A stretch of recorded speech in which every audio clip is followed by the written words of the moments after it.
ప్రభువును రక్షకుడైన యేసుక్రీస్తు పరిశుద్ధ నామమున ప్రియదేవుని సంగమా ప్రియదేవుని బిడ్డలారా మరొదే కాల సమయం దేవుని వాక్యాన్ని ధ్యానించడం ముందుగా ప్రార్థన చేసుకుందాం. ప్రార్థన.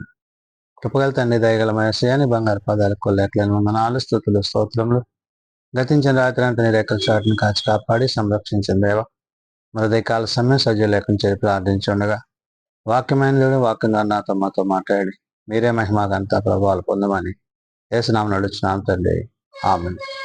ప్రియదేవుని సంగమా ప్రియదేవుని బిడ్డల నేడు ఏర్పాటు చేయని వాక్య భాగము అపోస్తలుడైన పౌలు తెస్సలోనికీయులకు రాసిన మొదటి పత్రిక 2వ అధ్యాయము 6 నుంచి 12వ వచనం ధ్యానం చేసుకున్నాం. అపోస్తలుడైన పౌలు తెస్సలోనికీయులకు రాసిన మొదటి పత్రిక 2వ అధ్యాయము 6 నుంచి 12వ వచనంలో ఈ విధంగా రాయబడి ఉన్నవి. మరియు మేము క్రీస్తు యొక్క అపోస్తలులమై ఉన్నందున అధికారము చేయుటకు సామర్థ్యులమై ఉన్నను మీ వలననే గాని ఇతరుల వలననే గాని మనుష్యుల వలన కలుగు ఘనతను మేము కోరలేదు. పౌలు తాను తన తోటి పరిచారకులు దేవుడు వారికి అనుగ్రహించిన కృపను బట్టి వారు కలిగిన అపోస్తలత్వాన్ని, అంటే దేవుని పనివారిగా, దేవుని జతవారిగా క్రీస్తు యొక్క ప్రేమను ఈ లోకంలో వారు పంచుతూ ఎవరైతే ప్రభు యొక్క ఆలోచనల కొరకు తమ హృదయాలను సిద్ధపరచుకున్న వారై ఉన్నారో వారిని క్రీస్తు యొద్దకు చేర్చుతూ ప్రతినిత్యము దేవుని యొక్క మాటల చేత అనేకులను ప్రభు యొద్దకు, తండ్రి యొద్దకు పరిశుద్ధాత్మ ద్వారా నడిపిస్తున్న సందర్భాలు. కాబట్టి ఇక్కడ వారికి ఇవ్వబడినది, అంటే ఏ అపోస్తలత్వాన్ని వాళ్ళు కలిగి ఉన్నారో ఆ అపోస్తలత్వాన్ని బట్టి పౌలు అంటున్న మాట దేవుని కొరకే తప్ప తమ వ్యక్తిగతమైన ఆలోచనలకు కానీ ఉద్దేశాలకు కానీ ఏమాత్రమును చోటియక క్రీస్తు ప్రేమను కలిగిన వారుగా వారున్నారు. అందుకని ఇక్కడ పౌలు అంటున్నాడు, మరియు మేము క్రీస్తు యొక్క అపోస్తలులమై ఉన్నందున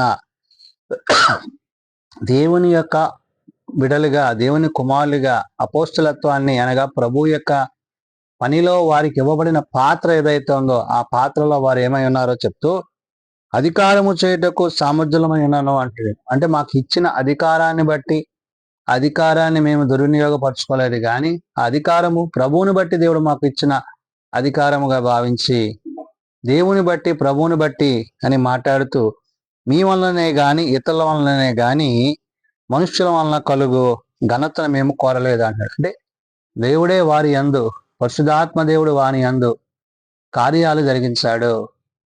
మనుష్యులను మెప్పించాలని, మనుషులను సంతోషపెట్టాలని, వాళ్ళ మధ్య గొప్పగా ఉండాలని ఆలోచనలు వారికి లేవు. ఎందుకంటే ఘనత, మహిమ, ప్రభావములు ఆయనకే చెందాలి. ఆ దేవాది దేవునికి చెందవలసిన ఘనతను బట్టి, ఆ ప్రభావమును బట్టి, మహిమను బట్టి పౌలు ఇక్కడ ఈ మాటలు మాట్లాడుతున్నాడు. ఎప్పుడైతే మనం ప్రభువుని కలిగి ఉంటామో, ప్రభు యొక్క మాటలు మన యందు నిలిచి ఉంటాయో, అప్పుడు హృదయమందును, ప్రవర్తన యందును ఆయన ఉద్దేశాలు నెరవేర్చబడతాయి. కాబట్టి ఇక్కడ పౌలు అంటున్న మాట, అయితే స్తన్యమిచ్చు తల్లి తన సొంత బిడ్డలను గారవించినట్లుగా మేము మీ మధ్య సౌదులమై ఉంటుమి అంటున్నాడు. అంటే తన యొక్క బిడ్డల విషయంలో తల్లి ఎలాగైతే తాను బిడ్డలను పెంచే విధానములో ఆ పాలను వారికి ఇచ్చి వారిని ఏ విధంగా అయితే ధైర్యంగా, బలంగా ముందుకు నడిపిస్తుందో, అలాగా ప్రభు యొక్క వాక్యాన్ని బట్టి, ప్రభు యొక్క మాటను బట్టి అపోస్తలత్వాన్ని కలిగి ఉన్న వీరు ప్రభు యొక్క ప్రేమలో, ప్రభు యొక్క ఉద్దేశంలో వారు సమస్తాన్ని, ఘనత, మహిమ, ప్రభావములను దేవునికి చెల్లునట్లుగా పౌలు ఇక్కడ ఈ విషయాన్ని గుర్తు చేశాడు.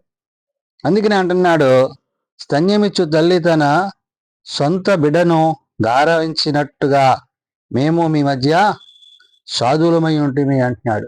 తల్లి బిడ్డలకు ఉండే సంబంధాన్ని, మరి ప్రభువుతో వారికి ఉండే సంబంధము, వారు సంఘము పట్ల, ఇతరుల పట్ల, ప్రజలతో అటువంటి సంబంధాన్ని, ఒక కుటుంబ వ్యవస్థని కలిగిన వారై ఉన్నారనే విషయాన్ని పౌలు ఇక్కడ గుర్తు చేస్తున్నాడు.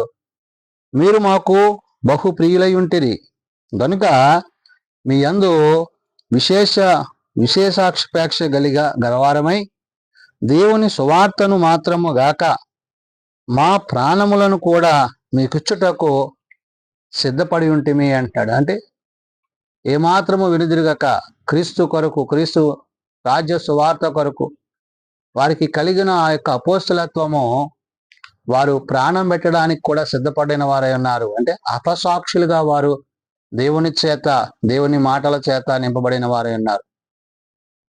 ఏమాత్రము స్వనీతిని ఆధారం చేసుకోలేదు.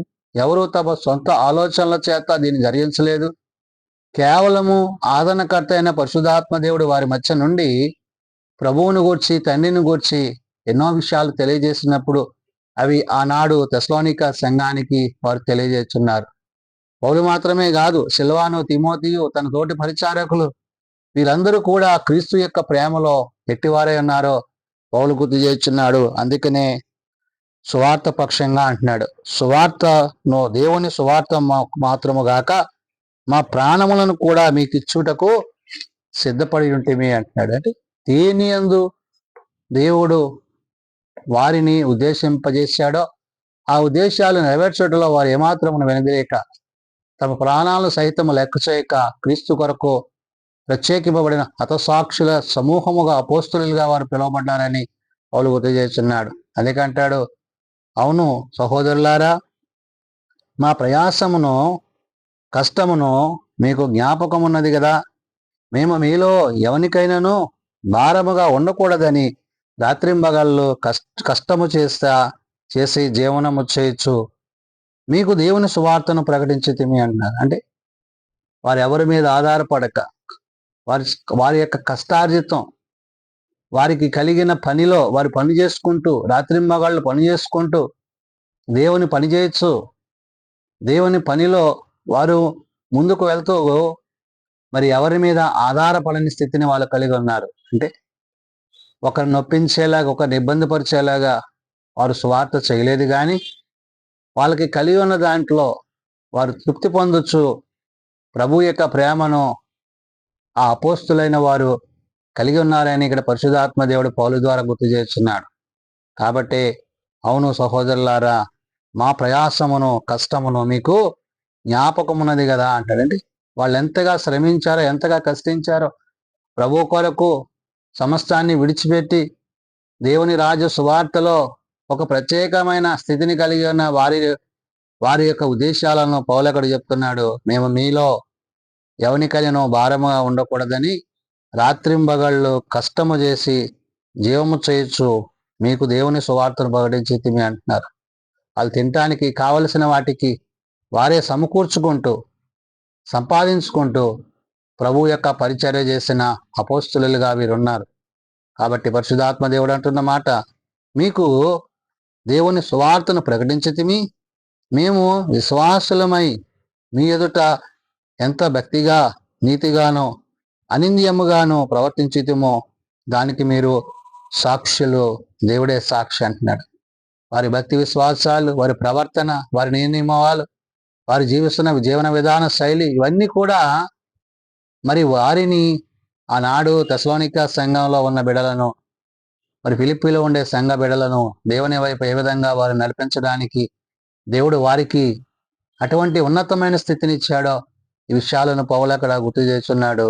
అందుకే అంటున్నాడు, మేము విశ్వాసులమై మీ ఎదుట ఎంత భక్తిగాను, నీతిగాను, అనింద్యముగాను ప్రవర్తించుమో దానికి మీరు సాక్షులు. దేవుడే సాక్షి. కాబట్టి ప్రభు యొక్క సాక్ష్యముగా, ప్రభు సాక్షులుగా, ప్రభు కొరకు ప్రత్యేకింపబడిన సైన్య సమూహముగా, అపోస్తులుగా వారు ఉన్నారనే విషయాన్ని చెప్తూ తన రాజ్యమునకు, మహిమకును మిమ్మను పిలుచుచున్న దేవునికి తగినట్లుగా మీరు నడుచుకొనవలనని మేము మీలో ప్రతి వాణిని హెచ్చరించుచు, ధైర్యపరచుచు, సాక్ష్యమిచ్చుచు, తండ్రి తన బిడ్డను ఎడల నడుచుకొను రీతిగా మీలో ప్రతి వాణి ఎడలను మేము నడుచుకొంటిమని మీకు తెలియనంటున్నాడు. వారి ప్రవర్తనలో, వారి ఆలోచనలో, వారి తలంపులలో, వారి ఉద్దేశాలలో కేవలము క్రీస్తుని కలిగి, క్రీస్తు ప్రేమను కలిగి, క్రీస్తు యొక్క ఉద్దేశాలను కలిగి స్వార్థపక్షముగా వారు శ్రమపడిన వారే ఉన్నారు. కాబట్టి దేవుని యొక్క రాజ్య సువార్తలో ఆనాడు అపోస్తలులుగా పిలువబడిన వీరు మరి పరిచర్యలో పౌలు తన యొక్క ప్రవర్తన, తన తోటి పరిచారుల యొక్క ప్రవర్తన అంతటిని ఆనాడు సంఘానికి, సమాజానికి తెలియజేస్తారు. ఎందుకంటే అటు రీతిగా మీరు కూడా జీవించాలని.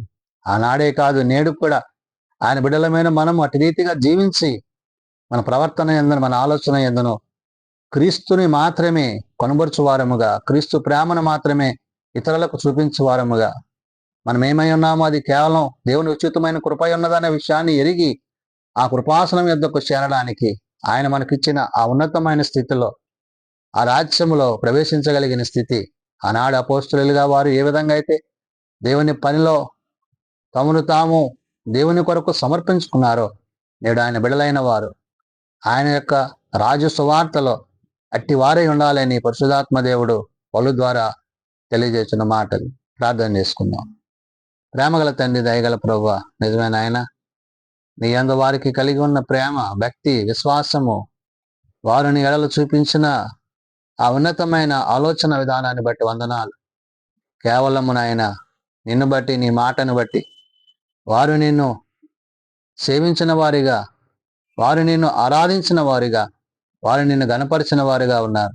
కాబట్టి నాయన, నేడు మేము అటు రీతిగా ప్రభువా నేను సేవించుటకు, ఆరాధించుటకు, ప్రార్థించుటకు మీరు మాకు ఇచ్చిన ఈ యొక్క ఉన్నతమైన లేఖనాలను బట్టి ప్రభువా, ఆనాడు నీవు పిలుచుకున్న నీ పిలుపునకు లోబడిన పౌలైతేనేమి, అయ్యా తిమోతి అయితేనేమి, అయినా తోటి పరిచారకులందరూ నాయన వారి వారి పరిచర్యలో వారు నిన్ను కలిగి నాయన నిన్ను గూర్చి తెలియజేసిన మాటలను బట్టి నేడు ఆనాడు తెసలోనిక సంఘానికి, నేడు సార్వత్రిక సంఘానికి మీ మాటలను మాకు వినిపిస్తున్నప్పుడు ఆ మాటలను బట్టి నీ జీవం కలిగిన మాటలను మేము జీవించి నీ నిత్య జీవంలో కొనసాగే కృప మాకు దయచేయండి.